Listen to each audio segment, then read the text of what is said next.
Hi, I'm Kelsey from Crafting for Weeks, and today I'm going to be showing you the herringbone half double crochet stitch, as well as some tips and tricks for doing it. In this video, I'm using some Chroma worsted from WeCrochet and a 4.5mm hook. To begin, you're going to want to chain any number plus one stitch for a turning chain. I'm going to go ahead and chain 11 here so that we have 10 stitches once we get started.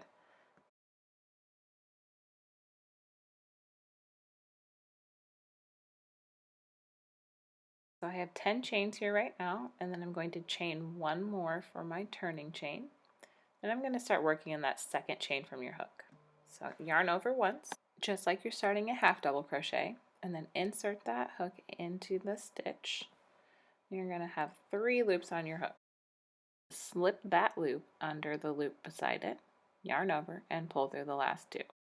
Now I'm going to do that again because that was pretty quick. So insert your hook and pull up a loop. Slip the loop underneath, yarn over, and pull through the last 2. And again, yarn over and insert the hook, pull up a loop, slip, yarn over, and pull through 2.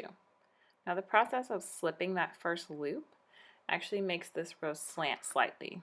Now when we turn and go back, it will slant the opposite direction, and the slanted rows will give it kind of a chevron look, which is where we get the herringbone name for this stitch pattern.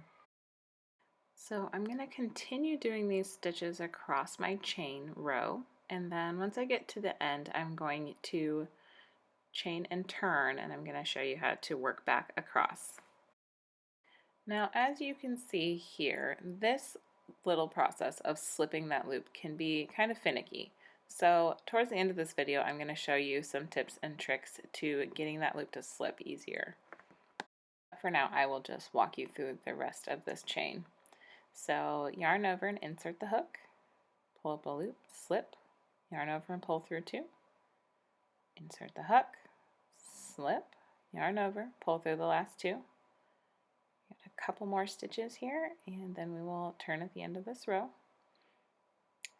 and yarn over, insert that hook, oops, here we go, insert the hook, slip, yarn over, and pull through 2. Okay, so that is the end of our row, and you can see how the stitches are slanting slightly to the left here, and that is from slipping that loop. Okay, so now we're going to chain 1, and then we are going to turn our work, and we are going to go back across. We're going to do that same process in each stitch. So we're going to slip that loop, and again I'm going to show you some tricks to dealing with this issue of slipping under that loop right there. So right now we're working on the wrong side of the fabric, which is just the back. And as we go this way, we are having our stitches slant the opposite direction. So when we turn this back to the right side, our stitches will slant to the right. And since the previous row slanted to the left, the stitches that slant to the right will create that herringbone pattern that we're looking for. So this stitch can be done in the round as well. But when you do that, all the stitches will slant the same direction. So it won't have the exact same stitch pattern, but you will have some nice texture from using this versus using a regular half double crochet.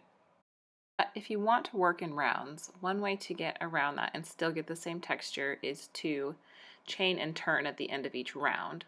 So you'll be joining your work and then turning the opposite direction. You can still work this stitch in the round and get the same herringbone pattern. Okay, so we're to our last stitch. Yarn over, insert, pull up the loop, slip, yarn over, and pull through the last 2. We're going to chain and turn, and you can see how those rows are slanting opposite directions. This is a reversible stitch, so the fabric looks generally the same on the front and the back. That first row is slanting to the left and the second row is slanting to the right. And to continue, you would just keep working the stitch back and forth in each row. Okay, as promised, I've got some tips and tricks for you. For this first one, you're really just rotating your hook. So you're going to yarn over and insert the hook, and then you're going to twist it away from you and pull. You're twisting it a full 360 degrees, yarn over and pull through 2. So the process of twisting it away from you catches that yarn and pulls it under the loop the opposite way. and then you don't snag it. There you go. Okay, I'm going to do a couple more super slow for you. I'm going to rotate and pull, yarn over and pull through 2. Okay, I'm going to do that one more time in slow motion.